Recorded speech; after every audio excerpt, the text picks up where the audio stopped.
just working with him was a real pleasant situation. Well, my name is Ray Kennedy. I've been a resident of South Hill for 63 years. I was sitting here at the mini storage when Anthony drove up.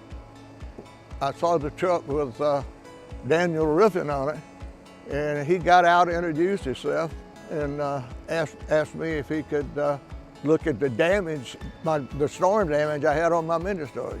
I said, well, I hesitated, but I let him get up there. He was up about 30 minutes, came down and told me, says, Mr. Kennedy, you probably got a good storm damage on your mini storage. It was very short, the process was. Everything worked smooth between the Kenneth Daniels and the insurance company. No problem whatsoever. They replaced 160 squares on all 3 buildings.